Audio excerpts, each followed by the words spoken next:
How is it that during the dream time, you have a crystal clear, full color dream, and whatever that is in that dream happens the next day or next week or the next month or 10 years later? Think about it. A thing that is experienced by almost every human at some point in their life, that's a sort of a signpost that says, you're not only what you think you are. All I'm going to do is help you remember who you really are and give you some techniques that facilitate the sharpening of that ability. You can begin to practice that on a nightly basis, and as you do it, you will be stunned at how accurate you will become in getting that information. Ritambara Pragya, the level where all things can be known. Everything can be known, past, present, future. What you have just heard, I would say a handful of people on Earth know, even in classified projects. It's highly compartmented.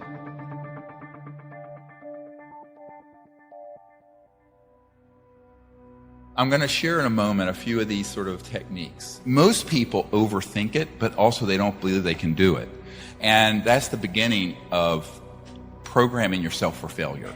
So what we want to do is hit the reset button, reprogram ourselves for success and for being able to do it. That's really all I can do. The rest you're doing yourself.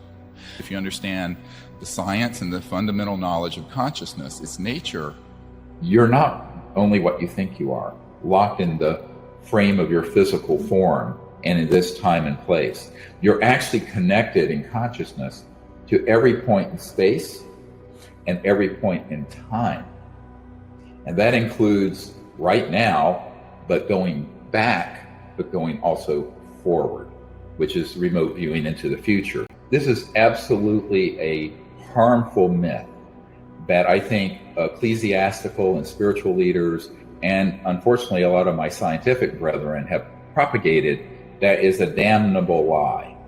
You do not have to be in some kind of esoteric ascetic setting to have that experience or to develop them.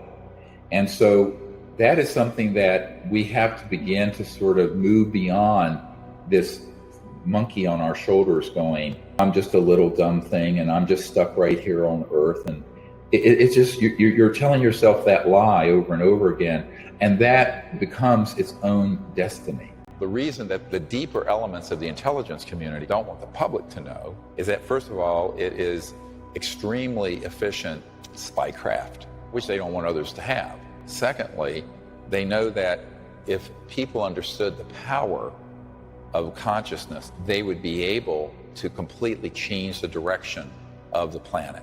You can see any place, you can see any point in time. You need to understand that this is your innate capability as a higher intelligent life form. Once you reach a critical mass of intelligence and consciousness, you can understand this and routinely see remote places and see distant times. I mean, if you're a teacher and you're dealing with a student, intuiting what that person needs and what you need to teach, you following this?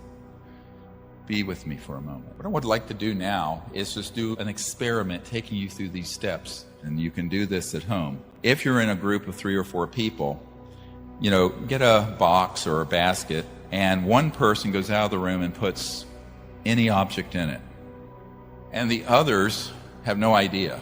If you're going to not just do it on the fly instantly, you go into this quiet state of meditation and forget about targeting what you're remote viewing. Just stick with the process of experiencing the awake mind and do the meditation technique using either the breathing technique or the mantra or both, or whatever fires your rocket. You might see it, you might get the word for it, you may get an aspect of it. The key thing is to not intellectualize it or start just guessing like some kind of parlor trick or kindergarten game.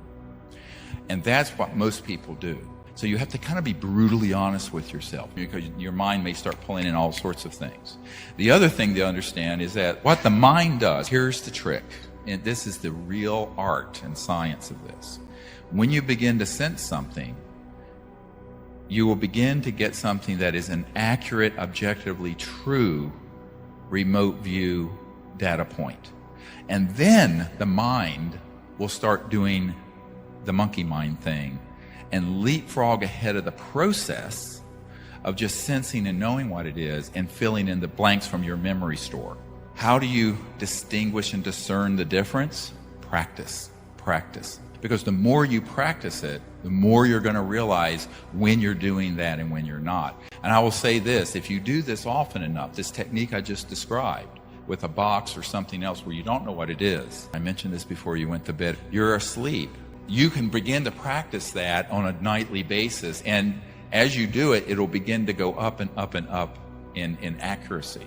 I have found that if you're in a very deep, relaxed state or even taking a nap, but you just gently intend as you're going in and out of the dream state or sleep state or in and out of the quiet meditative state to know something. It's an intending. And then just relax and let it flow into you and get yourself out of the way. So get your intellect and ego out of the way.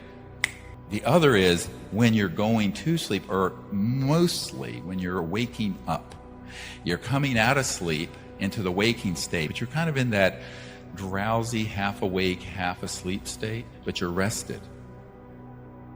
At that juncture, the junction between dream and sleep and waking, when you're relaxed, intend to know something. Practice the remote viewing every day, every minute of every day. Be in a mindful state.